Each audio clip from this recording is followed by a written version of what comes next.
there was so much doom and gloom about Brexit and the impact it was going to have on the economy. And as we've just been hearing from Jonathan, actually, it's been almost the flip side of that. It's been really positive.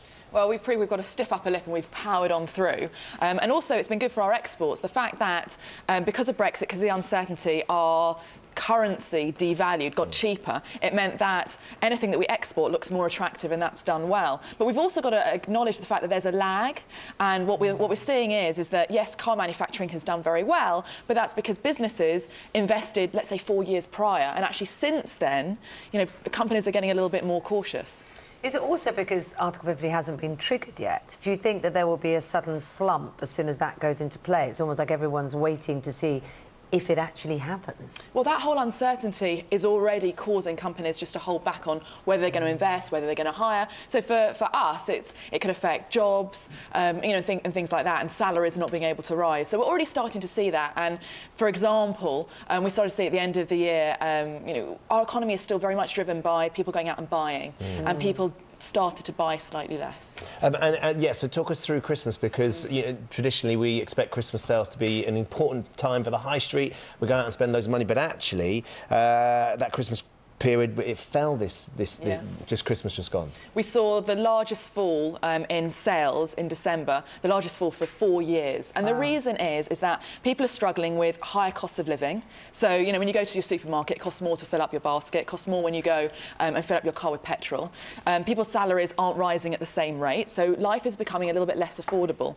And something that's also interesting, I say interesting but negative, is credit card debt has just gone through the roof as well. So people are now going to have to focus on paying that down as well. So that could all just hold things back a little bit. But we did see growth. We did see sales go, you know, do quite well as well.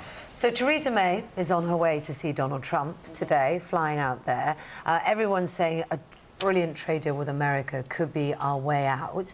You work on The Apprentice over there, don't you?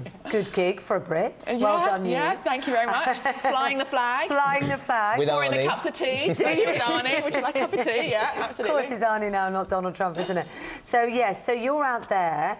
Do you have a sense that they are as keen to strike a great deal with us as we feel like we need to them? Oh, because of the balance of power. Yeah. What's interesting is, with Trump coming in, he is a businessman, and where he's trying to differentiate is by doing deals, and he's already said that we're going to go from the back of the queue to the front of the queue. Great. So we're hearing, which is great, it's always good. We don't, although we do queue a lot, we don't like to queue. But I think the difficulty is that he's also said ultimately he's going to put America first, and May is going to go out there and put the UK first. So we don't know what a deal could look like, we don't know what they're going to be able to thrash out, but ultimately we sell over half. Our biggest trading partner is Europe, and to be in a stronger position, we need to have a good deal on the table from America as well. Yeah. What are the American apprentices like? Is there any good ones? Yes, yeah. I mean, look, ultimately, everybody wants to win, and all the lessons are the same lessons that you learn in business. You know, they all try and fight it out. But we've got Boy George, so we do actually have a Brit, you know. But our Boy George, as in culture clubs, he's on the American Apprentice. Celebrity, that's a celebrity one. He's doing the celebrity. Well, I was going to say, what's he trying to sell? That was very exciting. Karma chameleon, you know. New range of children's toys. Something like that.